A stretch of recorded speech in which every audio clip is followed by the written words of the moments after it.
Greetings to our communities of the city of St. Louis and St. Louis County and beyond, those that stand in solidarity with us on this World AIDS Day.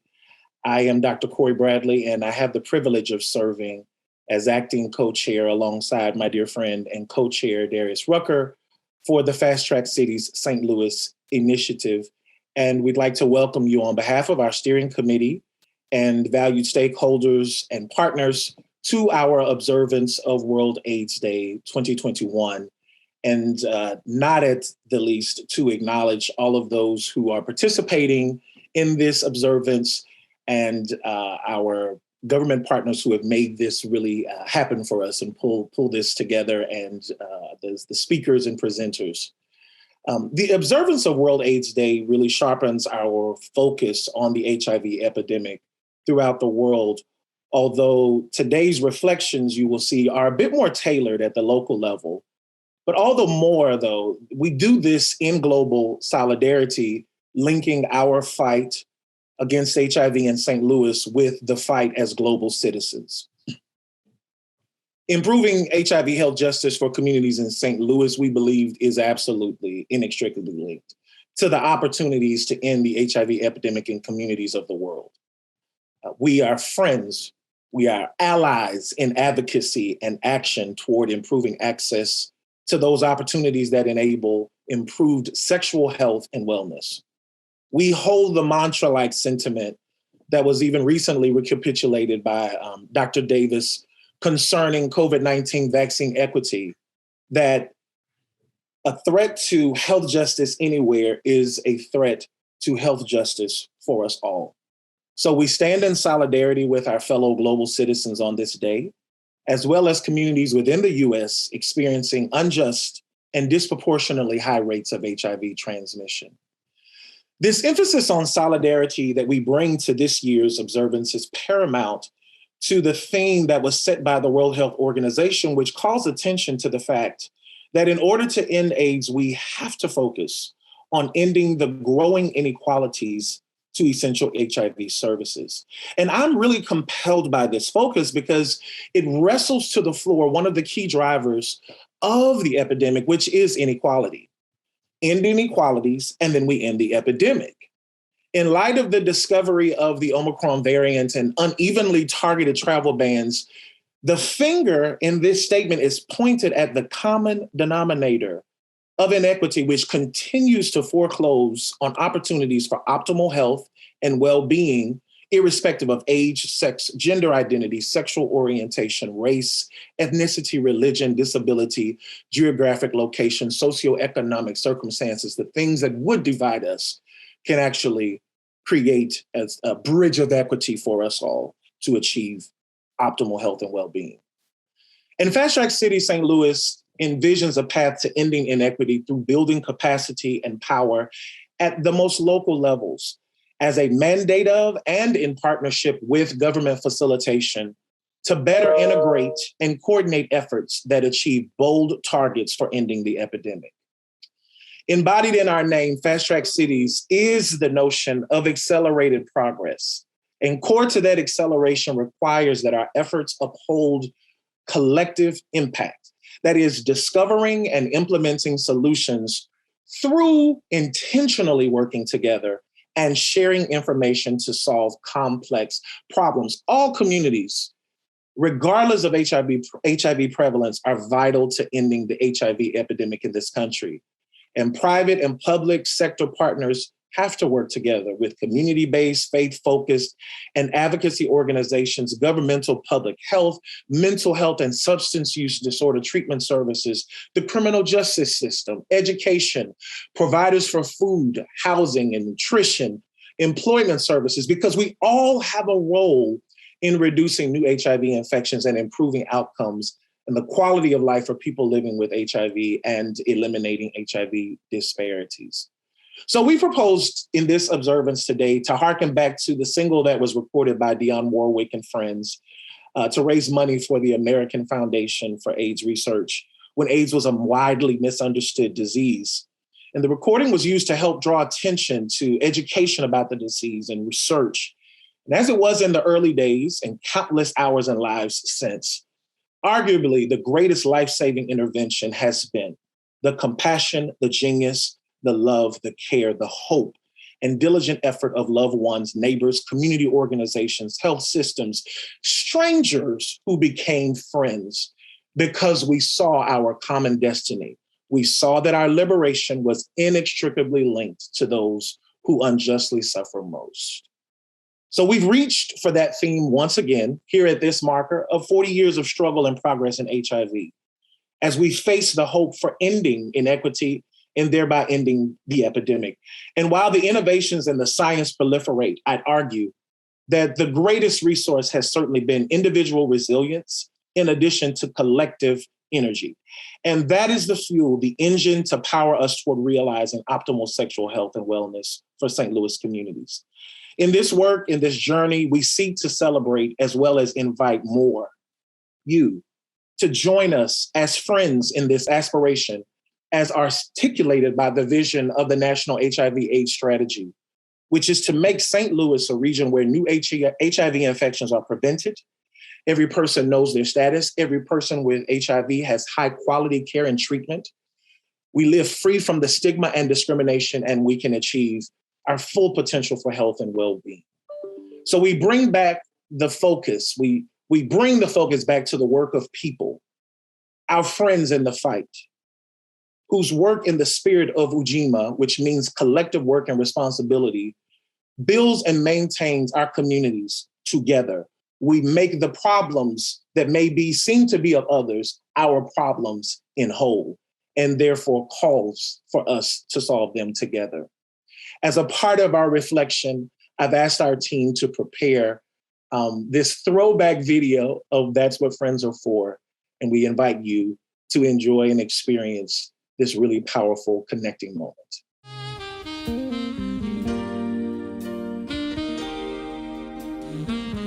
Thank you so much, team and Dr. Bradley, for opening that space up. It is a beautiful day in St. Louis because it is World AIDS Day. And so I just want to name that and celebrate that in this moment. My name is Darius Rucker. I am the second acting co-chair of Fast Track City St. Louis.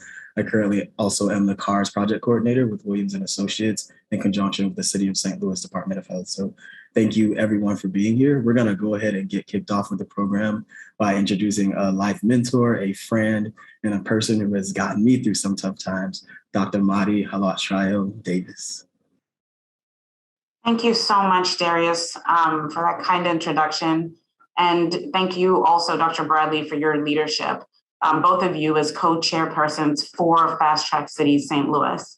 Good afternoon to all of you who have joined us for this celebration, truly a celebration and reaffirmation of our Fast Track City St. Louis commitment. I now have the pleasure of introducing the next presentation. Although the presenter could not be with us in person, she is a champion of Fast Track City St. Louis and a warrior in the fight to ensure everyone thrives to reach their optimum health, regardless of who they are and where they live. She has asked me to offer her apologies for not being able to join us in person this afternoon, but to let you know that she's here in spirit and is dedicated to assisting however she can in helping to eliminate the inequities that continue to take root in the lives of people living with HIV in the St. Louis region. Please join me as we hear some recorded remarks by the Honorable Tashara Jones, the Mayor of the City of St. Louis. Hello and good afternoon. While I'm not able to be here with you in person to celebrate World AIDS Day, it was important for me to still be a part of this year's ceremony. World AIDS Day was first marked in 1988. 33 years later, we still celebrate the progress we've made while taking stock of how far we still have to go.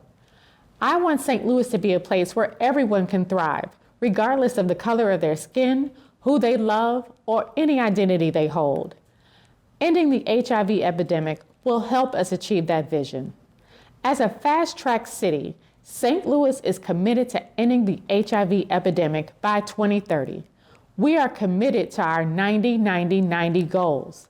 90% of people living with HIV knowing their HIV status, 90% of people who know their HIV positive status accessing treatment, and 90% of people on treatment having suppressed viral loads. HIV should not and must not be a barrier to optimal health. Reaching these goals will take all of us working together, making sure none of our communities are left behind as we combine our efforts to stop this pandemic.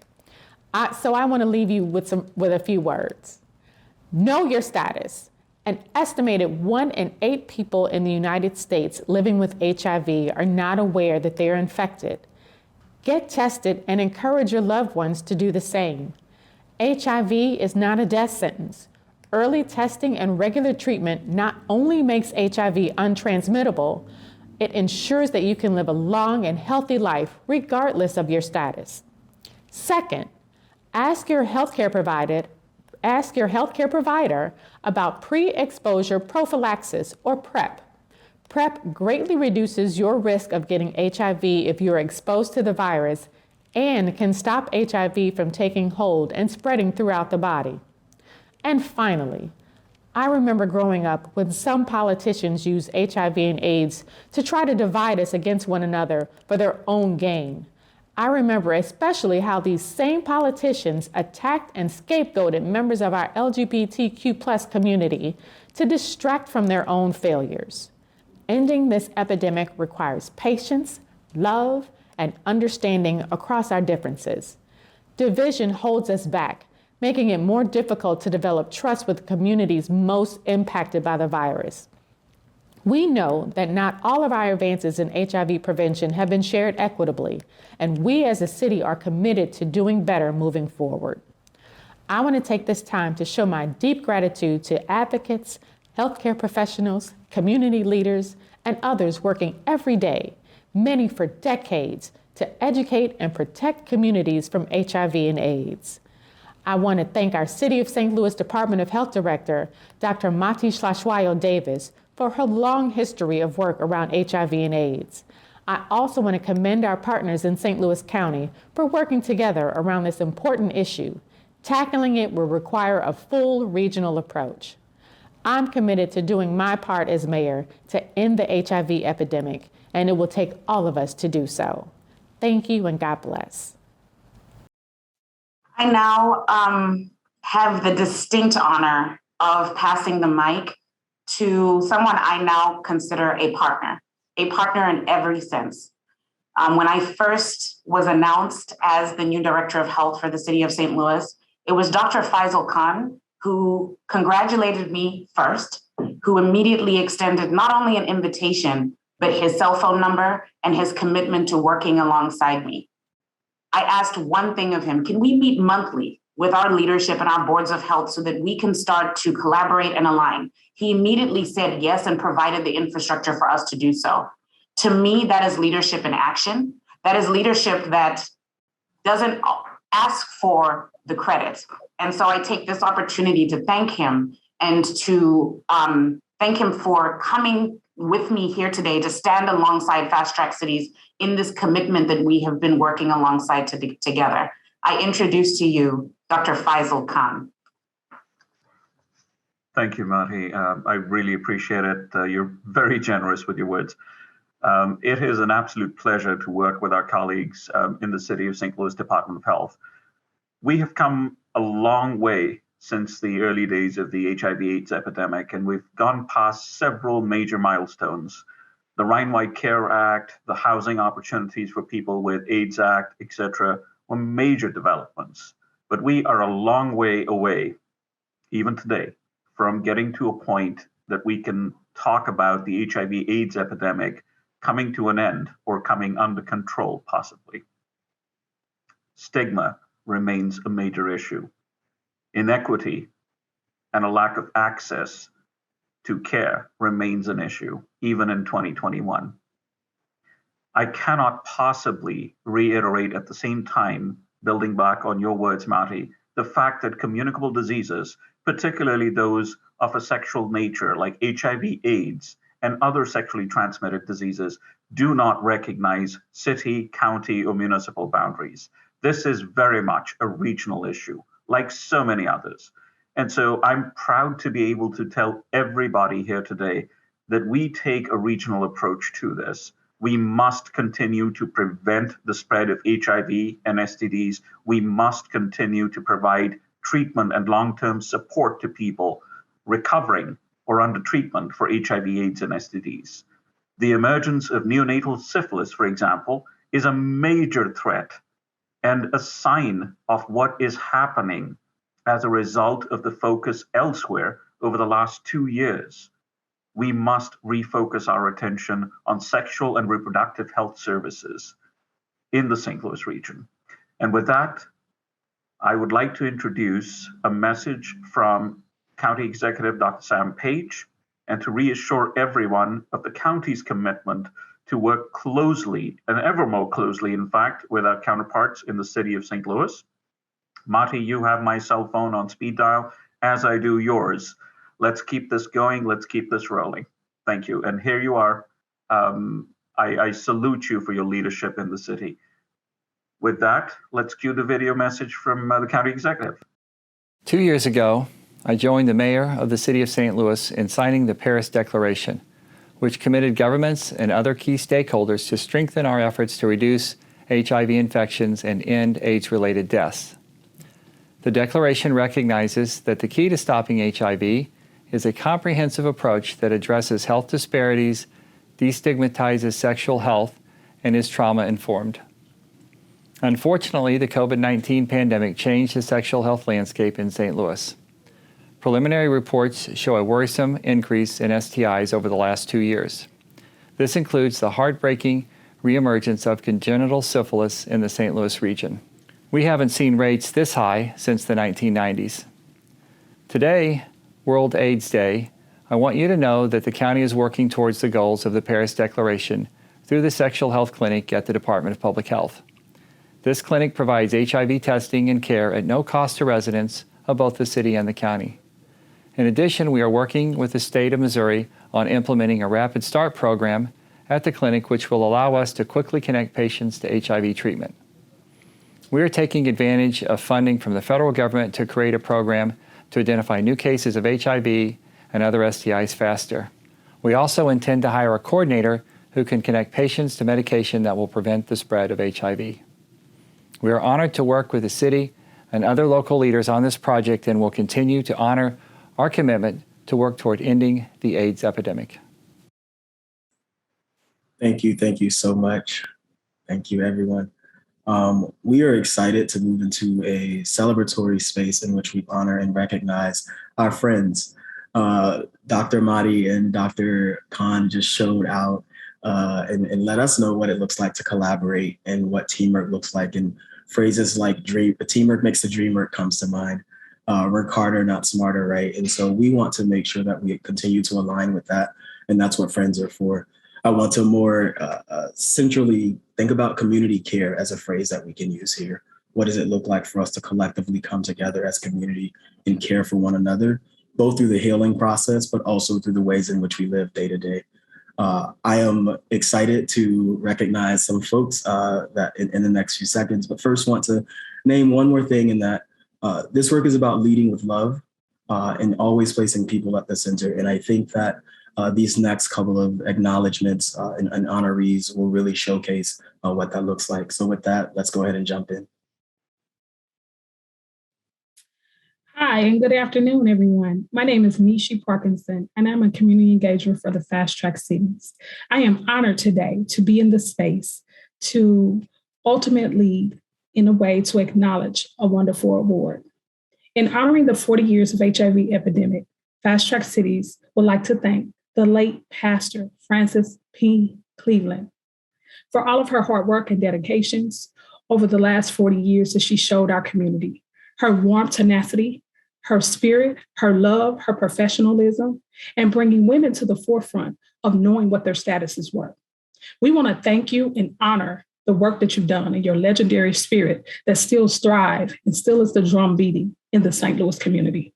Now, thank you for being our friend and the friend indeed you were. Thank you. And I would ask we just hold a brief moment of silence for the late Pastor Cleveland.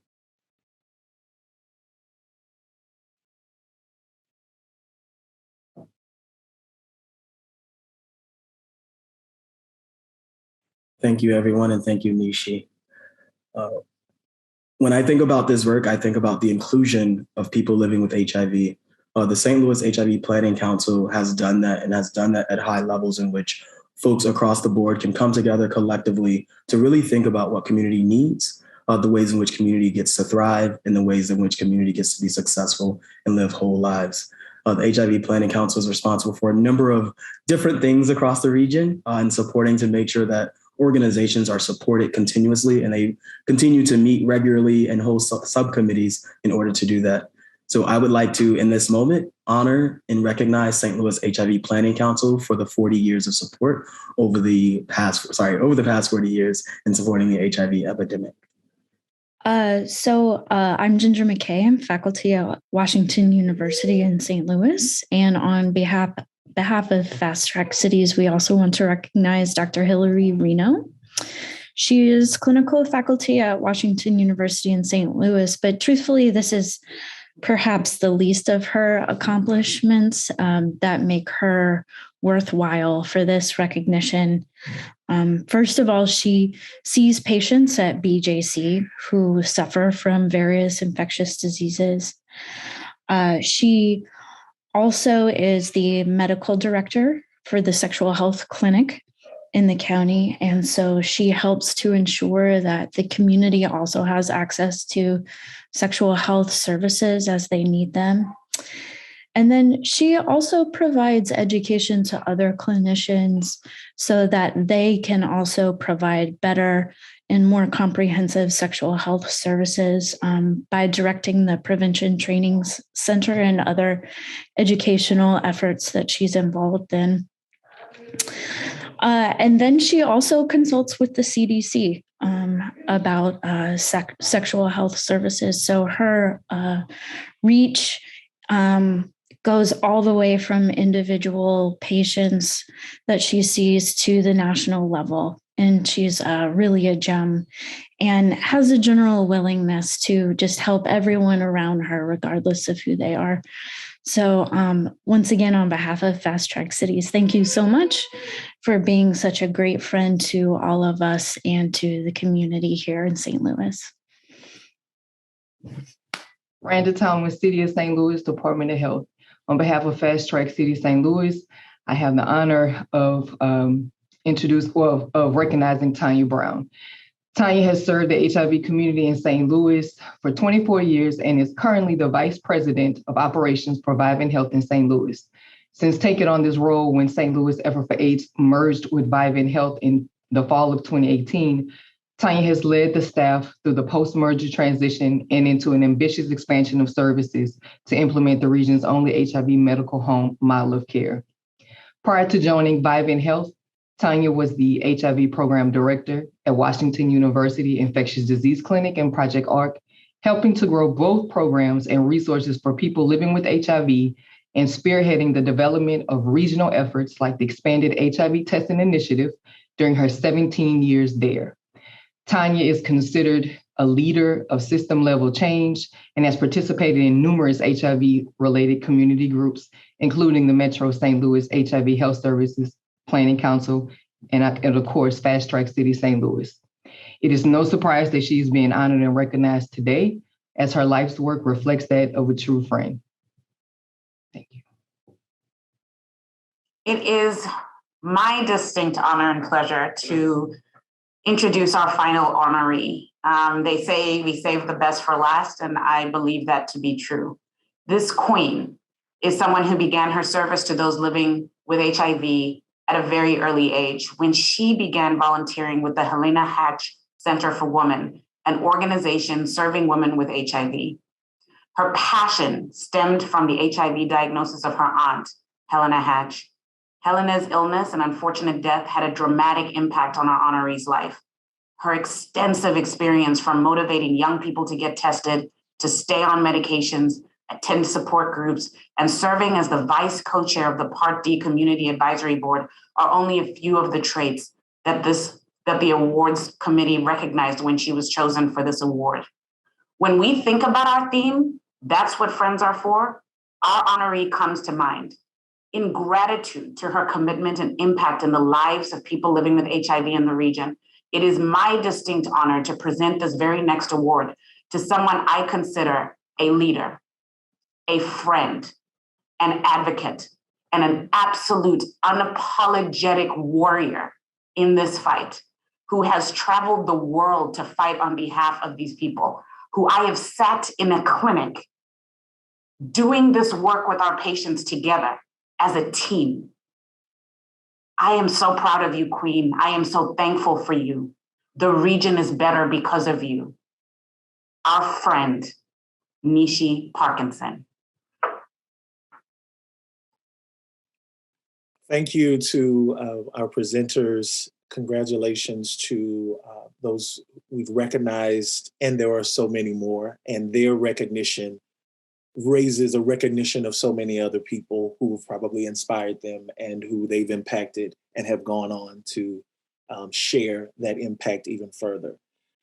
I hope that you can sense in this this moment and this space that we lift each other up in this work. I think there's the tendency to have competition and silos, and as Dr. Khan even referred to, thinking that the boundaries are so much geographic or based on zip code or political ideologies even. And we find that that is not the case at all. And so we lift each other together to overcome any hurdles and obstacles to what we want to realize. And so that is the ethos of Fast Track Cities and our connection to those friends we've named and the other organizations, stakeholders, partners that we hope and seek to work with to move us toward the end of the HIV epidemic. At this point, I'm kind of introducing a little more about Fast Track Cities, St. Louis, because this is also our second anniversary that we're celebrating. I had been one more thing I wanted to say. So I should say that Dr. Khan does not have the background that we have, not because he's not a part of the game. we just didn't get this to him in time. So, just for anybody in the press, that's not what's going on. That was just a failure on our part. Solidarity is the word. But anyhow, this is our second year. We're celebrating 2 years as a part of a collective and community, and agreeing that we will lift each other up. We will lift others up through this work. And the Fast Track City St. Louis was authorized through the signing of the Paris Declaration for Fast Track Cities, which at the time Mayor Cruson and Dr. Page signed together. We, in this moment, we wanted to recertify, I think, Dr. Khan's comments about how, at some level, because of the priorities as they shifted, some of our emphases in this work may have been just a little below, just a little muted because of the kinds of priorities that we were addressing. Not too much unlike the kinds of challenges that folks who are in treatment for HIV have to kind of navigate and negotiate what to pay attention to, where's our effort and energy. But we wanted today to call ourselves together to say again, this is an important work. The people who are living through these realities are important to us, and we persist in our endeavors and in our hope. The Paris Declaration outlines a few things, and I'll just share those with you briefly. To end the AIDS epidemic in our cities by 2030 is the ambition. As my co-chair and friend noted, we put people at the center of everything that we do. We are committed, and the mayors have committed through their signing and committed our communities to addressing the causes of risk, vulnerability, and transmission through all means, including municipal ordinances, policies, and programs that address those factors. That number 4, we would use our AIDS response for positive social transformation, using advances in science, technology, and communication to drive the agenda for social transformation. Number 5, that we would build and accelerate the appropriate responses for our local needs, emphasizing community leadership to build the demand, to deliver quality services that are responsive to those local captures local needs that we've captured.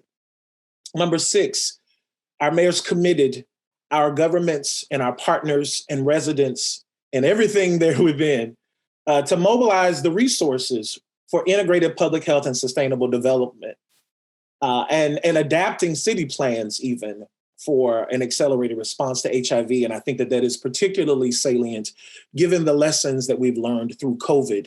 There are so many opportunities that are even more now available for us as we persist in this, in HIV progress. And 7th, to unite as leaders, embracing the transparent use of data and to hold ourselves accountable and joining with networks of other cities throughout the world who are fast-track cities and learn from their lessons, share our lessons about what works and what can be improved. At this moment, we've asked the City of St. Louis newly appointed health director and my friend, my mentor, I just appreciate you, with Dr. Khan to lead us in a bit of a ceremonial, symbolic reaffirmation of this commitment. The original charter has been signed and it's still it's still active.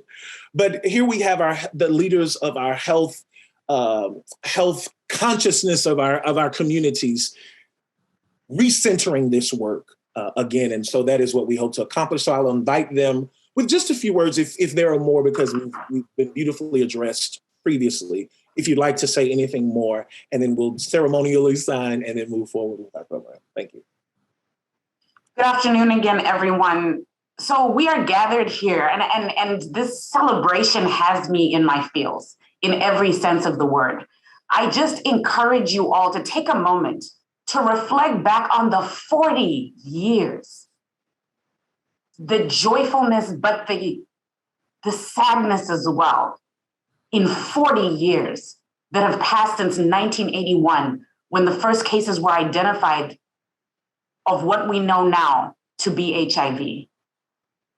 A lot of progress has been made for those living with HIV over that time period.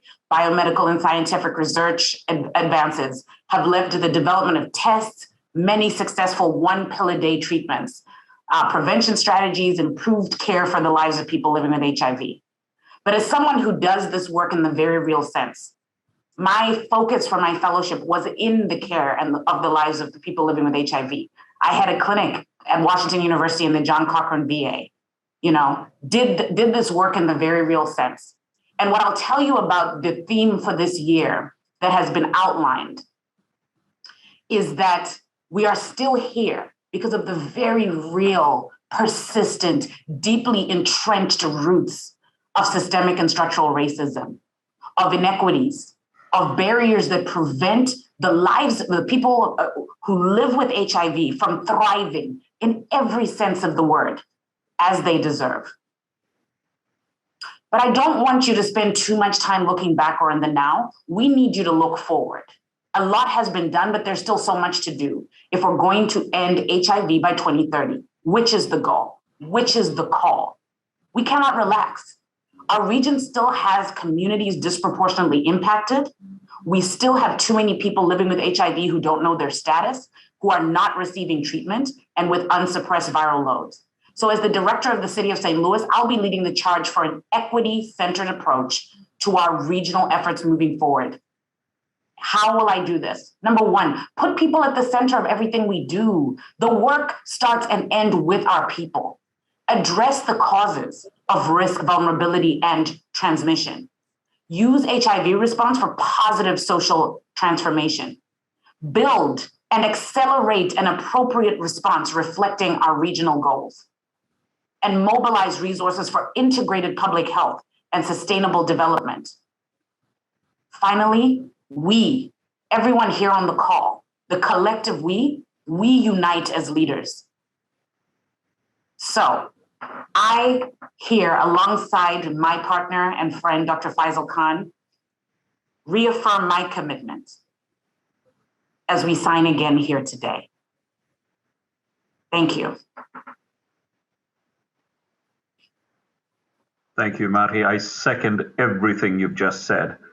And once again, I want to remind everybody who's watching or listening, let us remind ourselves that the story of HIV/AIDS, unfortunately, is one of injustice, inequity, stigma, marginalization, and ignorance.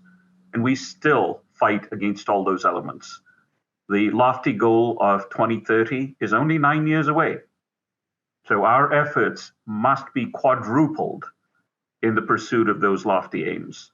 I believe we can do it. I firmly do. I believe that a cure and a safe and effective, affordable, and easily accessible vaccine might be in sight within that period of time. Fingers crossed, knock on wood. But that is where we need to be. In the meantime, our fight to provide prevention, treatment, and education services, as well as long-term treatment, care, and support services continues.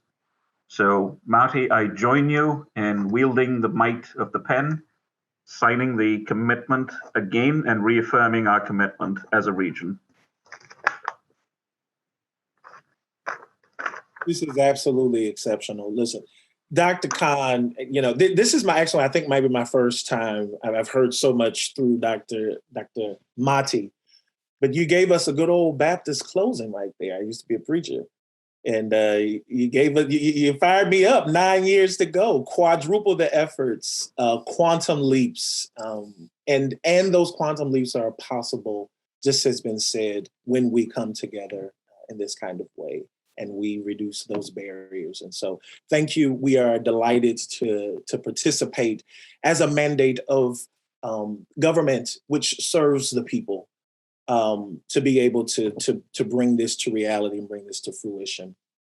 As we're nearing an end to this observance, Darius and I would like to conclude and just wanted to talk a little bit, just briefly, about some of our current projects. And also, if you just peep the fashion coordination here, we're both got our kind of flowers. And if you know the statement that says, give me my flowers while I'm living. And so we are giving you us, the flowers. I tried. I reached. You love me anyway. But anyhow, one of the efforts that we're embarking on, and you heard a little bit from Dr. Page, as far as their efforts in providing Rapid Start programming, is to support that as a collective, and that happening in our region. We see that the fact that some organizations and community-based organizations have access to Rapid Start, which can be defined as beginning medication, linking with a provider, and beginning medication as early as within 7 days, and definitely linkage happening within a month. And I will say to you, just come from a value perspective, upon my own diagnosis, I remember that moment so vividly. The doctor was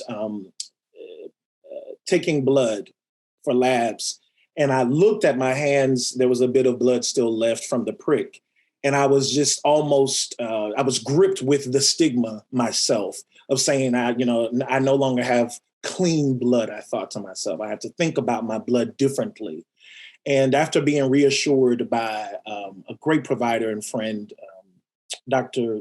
Jones in Baltimore at Johns Hopkins Hospital, the idea and being able to start medication within like a day or two helped me to not see myself as imprisoned by the diagnosis. I saw myself being able to live well, and to do something about the transmission of the virus and where my life would go. And that was a start for me, and begin to plug me into the additional support services that have been so important for these 5 or 6 years, I believe, at this point of my diagnosis. I hadn't even thought about that until this moment. And so all of that to say that we think Rapid Start is a really important opportunity.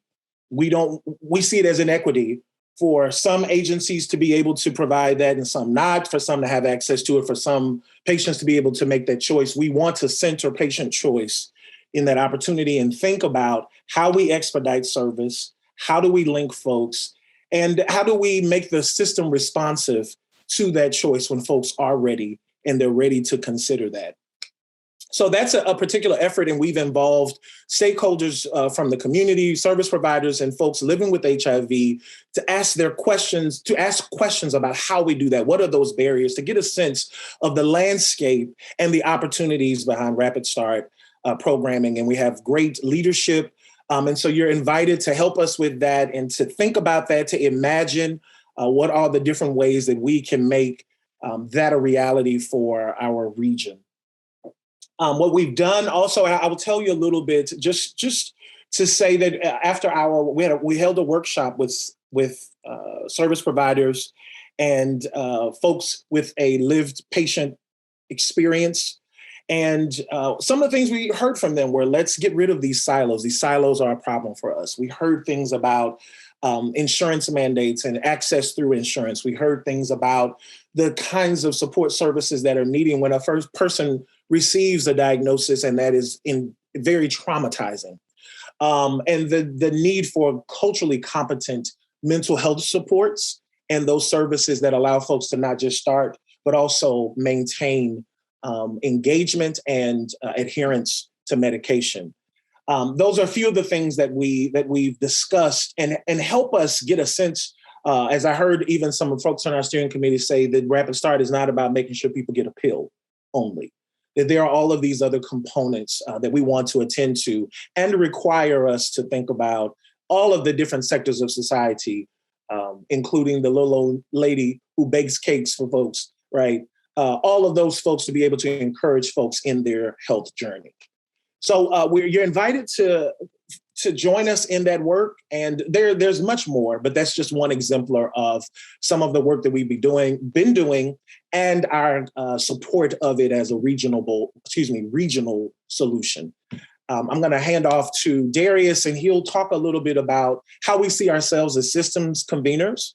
Again, we're extending this invitation with our friends that we've met and friends we haven't yet met and worked with into this work as we move toward that goal. Darius. Thank you, Corey. So yeah, we here at Fast Track City St. Louis sees ourselves as a systems convener to the end of ending the HIV epidemic. 2030, as folks have said, is right around the corner. And when I think about systems convening, I first think about individual stories. I have continuously run into situations in which I'm telling a story to a friend and then they're saying, oh yeah, me too, but we have two different providers. And so we have some different challenges there where there might be work that needs to happen in a different way. And so when we think about ourselves as systems conveners, one of the phrases that comes to mind is none of us are free until all of us are free. What does it look like to make sure that every person who walks through a door of any of our spaces are given the same standard of care? Many of us have our individualized standard of care when we think about our agencies, but what does it look like to do that at a systems level? COVID showed us that that is possible. COVID, even with this meeting, I'm thinking to myself, how are we doing an award ceremony in an hour? There's no way this would have happened in person for an hour, right? And so really thinking about the ways in which COVID has taught us how to come together and utilize resources that were really sitting in our back pockets this whole time. We just needed to think about the utilization of those tools differently. And so I want to make sure that as you all are thinking about the ways that you can plug in, being a part of this systems convening space, whether that be as a community leader, whether that be as an executive director, an outreach specialist, whether that be someone who's supporting with tech in the background, right? We are all going to play a critical role in how we tackle this gentle giant of HIV that is simultaneously ravaging a lot of spaces and communities, specifically those of color. As we conclude, I would just like to offer a few lasting remarks. The first thing I want to say is that we are the ones. So often we talk about this work as being urgent and that 2030 is around the corner and we're expecting that to somehow just happen. And we throw this phrase around sometimes where we're acknowledging that we are the people in the room, but sometimes we don't get to the end point. I believe that happens sometimes because we are not collective. And so as Dr. Bradley and so many other folks have said, what does it look like to really take upon this journey collectively and understand that we are the ones goes beyond a statement, but rather action. Our goal is 2030. Some of us are going to be here in 2030. Some of us will potentially be retiring. Some of us will be training new folks. Either way, you will still potentially be a part of this space. And I want to make sure that as we're marching towards 2030, we're consistently thinking about the ways that we support and develop one another. And I want to end this space with our theme of thinking about how we honor and acknowledge our friends. This is a space that we created as Fast Track City St. Louis. But what does it look like to honor and acknowledge our friends tomorrow? What does it look like to do that 3 days from now, a week from now, when it's not World AIDS Day? And so I want to make sure that we keep that spirit. I'm going to do that by honoring for myself, Dr. Davis, who has been a tremendous support for me in my life. I tell folks, I think this woman has saved my life. She was my doctor through my 20s. And I try so hard not to cry when I talk about this, but it is a tremendous honor to not just have you as Black Girl Magic in my life, but to have you as really a life friend and a mentor and someone who's taken me way further than what I thought. You are the epitome of leading with love. And I want to thank you for that. Last year, this time, I was talking with my mom and she was on here and that was beautiful. She's upstairs now sleeping. And I came out to my siblings around my HIV status within the past year. And so I just think about the power of having people in your life and acknowledging those folks and giving that gratitude while it is here. So I will finish with this last little quote, and it might be familiar. And I'm not going to try to sing it, but I know my co-chair might. Keep smiling, keep shining, knowing you can always count on me for sure. That's what friends are for.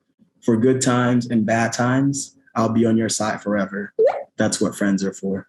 So thank you so much, everyone. Thank you to all of the friends on the call. And we hope that you all have a wonderful World AIDS Day. Thank you. Wow. Kim, can I ask you to maybe, can we run that footage one more time? I just feel like we just could just outro on that. And as Kim possibly is able to prepare that, I don't know if I'll get yeah. You let me know if it's not possible, Kim, because it's okay. Give me about 10 seconds. Okay, no problem. I won't tell it on some people, but when we talked about That's What Friends Are For as a theme, certain younger people were like, oh, that's a thing? So then I knew that I was no longer the young spring chicken that I once was, and that I have transitioned into a different space. And it's okay. It's okay. But thank you all, Darius. Your reflections were remarkable. So we'll just leave our outro. That's what friends are for. Keep shining, y'all.